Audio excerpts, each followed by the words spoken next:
પવિત્ર શ્રાવણ મહિનો શરૂ થાય તે પહેલાં જ બ્રહ્માંડની સૌથી શક્તિશાળી ઊર્જા પૃથ્વી પર ઉતરી રહી છે અને એ સમય છે અષાઢી ગુપ્ત નવરાત્રિનો। આ એવો રહસ્યમય સમય છે જ્યારે 10 મહાવિદ્યાઓ અને તમારા ઘરના દેવ કે કુળદેવીની શક્તિઓ ચરમસીમા પર હોય છે। પણ સવાલ એ છે કે શું તમારા પર કોઈ દેવી દેવતા કે માતાજીની ગુપ્ત કૃપા ઉતરી રહી છે? આસો મહિનાની શારદીય નવરાત્રિ અને ચૈત્ર મહિનાની વાસંતી નવરાત્રિ વિશે તો આખી દુનિયા જાણે છે। પણ શું તમે જાણો છો કે આપણા શાસ્ત્રોમાં વર્ષમાં કુલ 4 નવરાત્રિઓનો ઉલ્લેખ છે?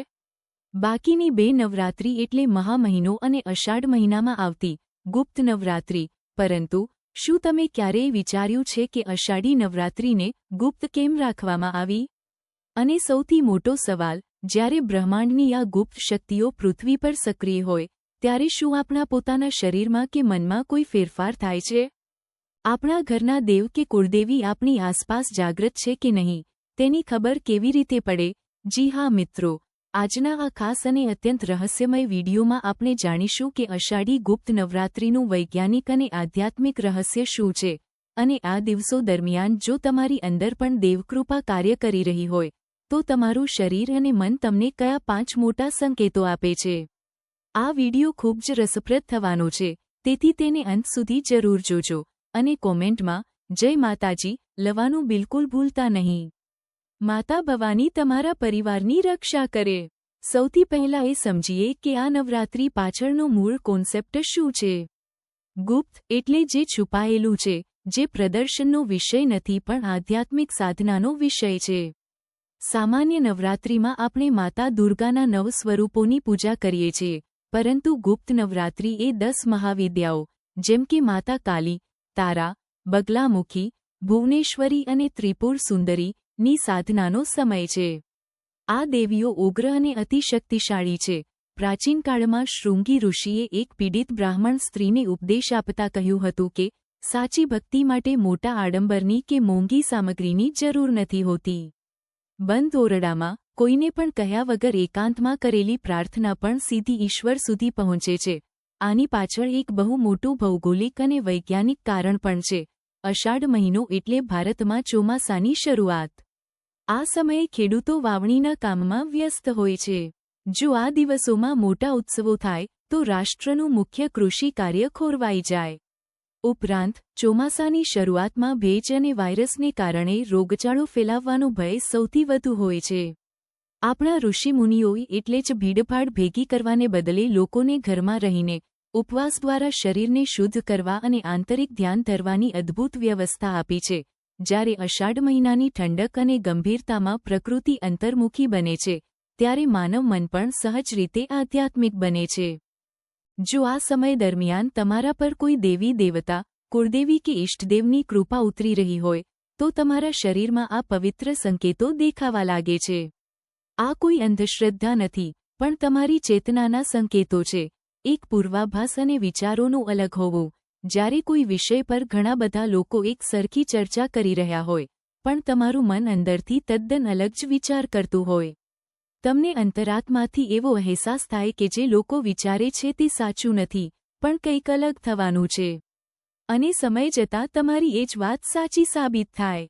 આ સામાન્ય બાબત નથી। આ દર્શાવે છે કે તમારા મસ્તિષ્કમાં કોઈ દિવ્ય શક્તિ સાચો વિચાર રોપી રહી છે।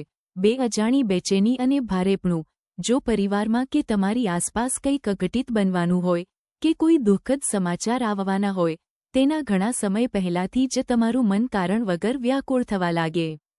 હૃદયમાં એક અજાણ્યો ડર કે ભારેપણું લાગે। આ સંકેત એ વાતનો પુરાવો છે કે તમારી આસપાસ રહેલી રક્ષણાત્મક દેવશક્તિ તમને આવનારી મુશ્કેલી સામે અગાઉથી ચેતવી રહી છે। 3 એકાંત પ્રિય બનવું અને અદૃશ્ય સાથનો અહેસાસ। જ્યારે તમે કોઈ રૂમમાં કે એકાંત જગ્યાએ બેઠા હો અને તમને એવો સ્પષ્ટ અનુભવ થાય કે તમે એકલા નથી, કોઈ સકારાત્મક ઊર્જા તમારી આસપાસ મોજૂદ છે, તમને ભીડ કરતાં એકાંત વધુ ગમવા લાગે। આ દિવસોમાં જ્યારે પણ જીવનની કોઈ મોટી સમસ્યા આવે ત્યારે એકાંતમાં બેસતાની સાથે જ કોઈની પણ સલાહ વગર આપોઆપ તમારા મનમાં એ મુશ્કેલીનો સચોટ ઉકેલ આવી જાય। 4 હૃદયમાં પરમ કરુણા અને દયાનો ભાવ। તમે પોતે કદાચ કોઈ મોટા જ્ઞાની કે તાંત્રિક નથી, પણ જ્યારે તમે કોઈ દુઃખી વ્યક્તિને જુઓ છો ત્યારે તમારું દિલ પીગળી જાય છે। બીજાનું દુઃખ તમારું પોતાનું બની જાય છે.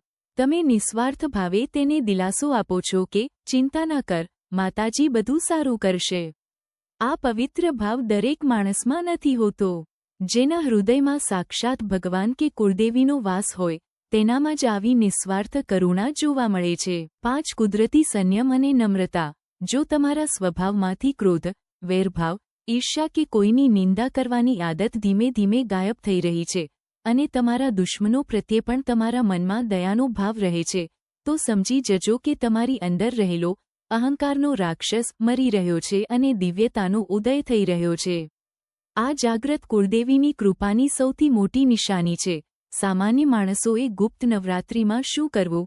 જો તમને પણ તમારા જીવનમાં આમાંથી 1 કે 2 સંકેતો જોવા મળતા હોય તો કોઈ તાંત્રિકો કે અઘોરીઓ પાછળ ભટકવાની કે ડરવાની સહેજ પણ જરૂર નથી.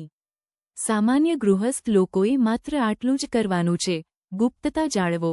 સોશિયલ મીડિયા પર ઉપવાસ કે પૂજાના દેખાડા કરવાનું ટાળો. તમારી ભક્તિ જેટલી રહસ્યમય રહેશે તેટલું તેનું ફળ બમણું મળશે. સરળ મંત્ર જાપ. સવારે અને સાંજે માતાજીની છબી સામે દીવો પ્રગટાવીને માત્ર સાદા મંત્ર જેમ કે ઓમ દુર્ગાય નમઃ અથવા ઓમ ઐ હ્રીં ક્લીં ચામુંડાય વિચ્છે ની એક માળા કરો. સાત્વિકતા અને દાન. લસણ, ડુંગળી અને નકારાત્મક ખોરાકથી દૂર રહો. બને તો આ દિવસોમાં કોઈ ગરીબ કન્યા કે જરૂરિયાતમંદ વ્યક્તિને કોઈને ખબર ન પડે તે રીતે ગુપ્ત દાન આપો. મિત્રો, અષાઢી ગુપ્ત નવરાત્રિ આપણને એ જ શીખવે છે કે પરમાત્મા સાથેનું જોડાણ એ આંતરિક મૌનનો વિષય છે, પ્રદર્શનનો નહીં. ઋતુચક્ર, સ્વાસ્થ્ય વિજ્ઞાન અને મનોવિજ્ઞાનનો આનાથી મોટો સમન્વય બીજે ક્યાંય જોવા નહીં મળે. જો તમને આ માહિતી મૂલ્યવાન લાગી હોય તો આ વિડીયોને લાઇક કરજો અને શેર કરજો. જો તમે આપણી આ ચેનલ પર નવા છો તો હમણાં જ સબસ્ક્રાઇબ કરી લો, કારણ કે આગામી વિડીયોમાં આપણે આનાથી પણ વધુ આધ્યાત્મિક રહસ્યો ખોલવાના છીએ. તમારા જીવનમાં આમાંથી કયો સંકેત જોવા મળ્યો છે તે નીચે કોમેન્ટ બોક્સમાં જરૂર લખજો. અને કોમેન્ટમાં જય માતાજી લવાનું બિલકુલ ભૂલતા નહીં. માતા ભવાની તમારા પરિવારની રક્ષા કરે. મળીએ એક નવા વિડીયોમાં. ત્યાં સુધી સ્વસ્થ રહો, આધ્યાત્મિક રહો. જય માતાજી, જય મેલડીમાં, હર હર મહાદેવ.